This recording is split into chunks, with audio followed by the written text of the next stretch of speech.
Hi, we're live. Right, sorry about that. Got lots of things on there.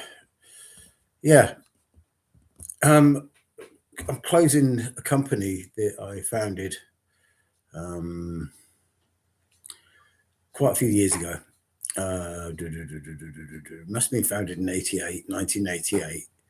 So, getting on for a few years and having to close it down anyway for lots of reasons.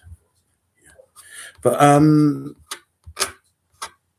something that nobody's ever really, they wouldn't know because I mean, basically, why would you? Why would you?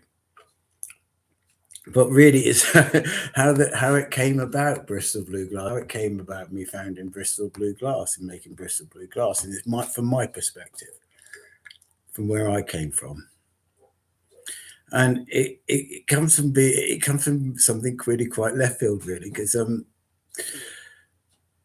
I was, I did an apprenticeship in electronics, and in the beginning of my life. So I did an apprenticeship, like, everything like that. And so I studied, the 3 years, and I did college, and I did all things like that. Like, but I came out, I didn't really want to know.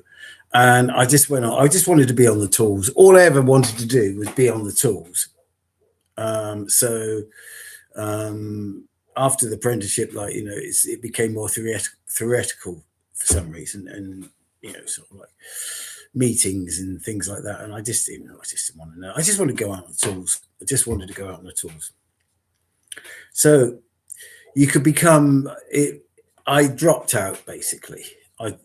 Age 25. Cut a long story really short. I just fell out. I just dropped out of it all and just ended up in Montpellier in Bristol. Bristol was my hometown where I was born.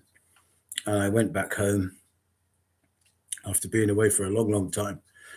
And I basically, you could choose to be a plasterer, you could choose to be a plumber, all these trades. You can get a trade, and I decided my trade was going to be artist. General factotum. I'm an artist, and I started making things just out of all sorts of shit, and working with some friends and people that I was hanging out at the time with, you know, and they had the same sort of idea as me. Of a group of us, like, had the same, that we were going to be jobbing artists, make our money making things, make our living making things. Well, I probably took it on board more than everything. I just decided, right, I'm going to make things. Okay, yeah. So not everything you make is going to be a piece of art, but it's going to be something.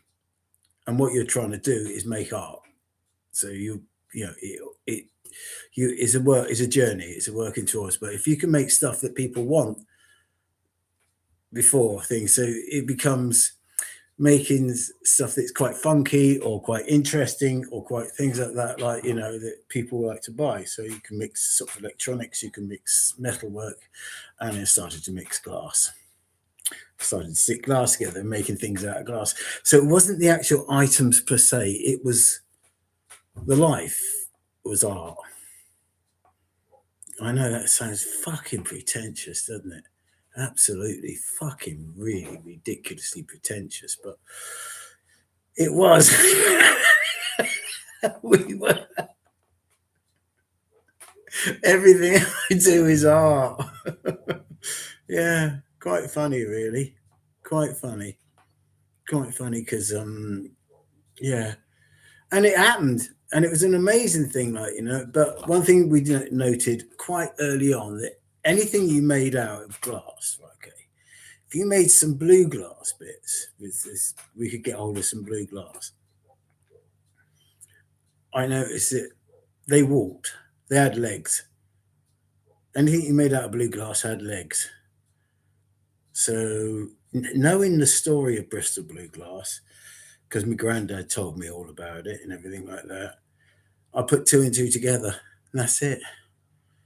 And the Bristol Blue Glass thing was sort of like, it wasn't going to be, I was doing lots of things. You know, I was doing lots of things. It was 1 minute this, 1 minute that, 1 minute, you know, ADHD, fucking eat your heart out, like, you know.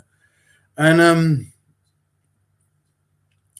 but this Bristol Blue thing bloody stuck. We started it off. I got, you know, because I never did anything on my own. It wasn't sort of like what it was about working together with people and doing things with people. So you did it in groups and gangs and things like that, and we all worked together and sort of like things like that. But yeah, gangs. Yeah, I always end up working for my gang. It's terrible. Yeah, could never be part of anybody else's gang. It had to be my gang or no gang. Yeah, truth. Yes, the truth. Bloody hell. Yeah. And yeah, so the Bristol Blue thing wasn't supposed to be sort of like, you know, I never thought about it. It's going to last this long. I thought it was going to last a matter of months or weeks, you know, and it was a bit of fun. But it has been a bit of fun. But sadly, I am physically, I am not up for it anymore at all. I'm bollocksed. I think it's the technical term.